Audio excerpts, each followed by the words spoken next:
All right, let's open up my notebook and talk about something that gets to, well, pretty much all of us. Speaking on the spot. You know that moment, right? When all eyes are suddenly on you. Let's break down exactly how to handle it. So picture it. You're in a meeting. Maybe just listening along, everything's cool, and then boom. Your boss turns to you and says those four little words. What do you think? And just like that, everyone's looking, waiting for your brilliant take. And what happens? Nothing. Your mind just hits a wall. That thought you had 2 seconds ago, gone. Your heart starts hammering, and the only thing you can think is, please don't let me say something dumb. Look, if that feels painfully familiar, you are so not alone. This is one of the most common fears we have as humans. But here's the good news.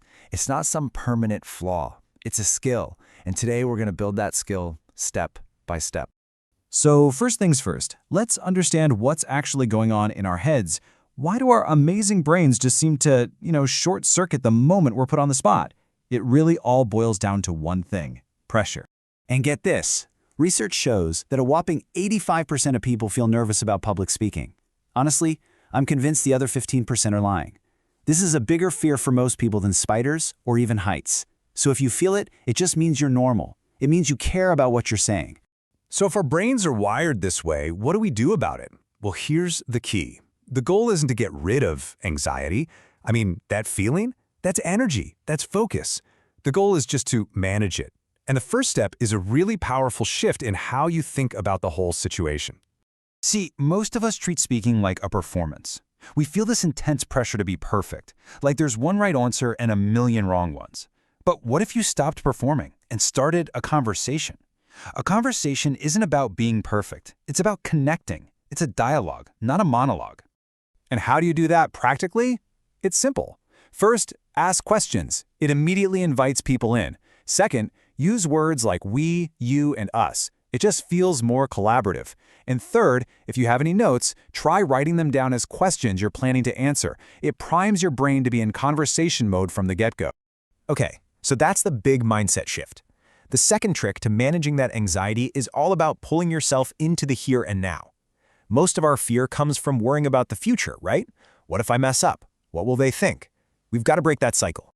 And I have my favorite, slightly weird tool for doing exactly that: a tongue twister. It's brilliant for 2 reasons. One, your brain literally can't worry about the future when it's trying to say this correctly. And 2, it actually warms up your mouth and your voice. No, I'm serious, you should try it.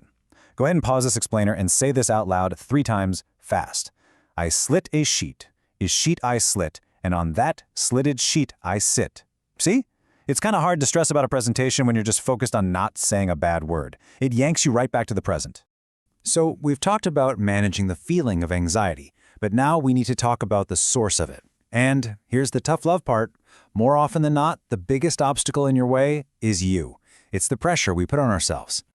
This next piece of advice might be the most powerful thing in this whole notebook. It sounds completely wrong, but just listen.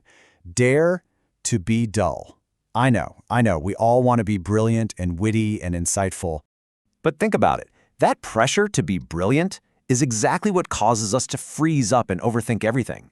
The paradox is, when you give yourself permission to just be clear, to just be okay, to be dull, you release all that pressure. And in that space, your natural, authentic smarts can finally come out. The second part of getting out of your own way is what we can call an opportunity mindset. When your boss asks what you think, your brain can see that as a threat. But what if you reframe it? It's not a threat. It's an opportunity to help, to connect, to share an idea.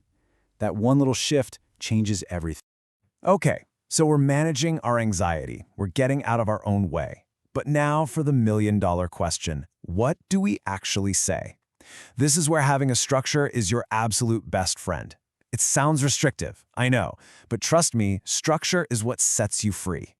Think about it. When you're put on the spot, your brain is trying to do 2 huge jobs at once: figure out what to say and figure out how to organize it. That's a massive cognitive load.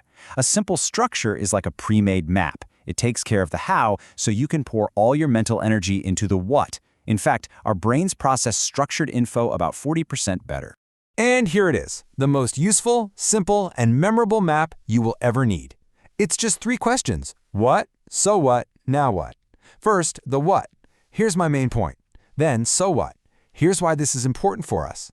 And you finish with, now what? So here's what I think we should do. That's it. It gives you instant clarity. Phew, okay, we have covered a lot of ground here. We've gone from that freezing up feeling to having a solid game plan. So let's pull all these notes together into one simple, ready-to-use action plan. It really just comes down to these three things. First, manage the anxiety. Treat it like a conversation and use tricks to stay present. Second, get out of your own way. Give yourself permission to be dull and look for the opportunity in every question. And third, always have a structure. Keep that what, so what, now what map in your back pocket. So here's the big takeaway. The next time you're put on the spot, and you will be, I want you to see it differently. It's not some terrifying test, it's just a chance to practice.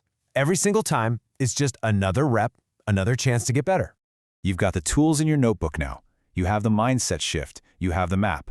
The very next conversation you have is an opportunity to connect, to share, and to be heard. So the only real question left is, how are you going to answer?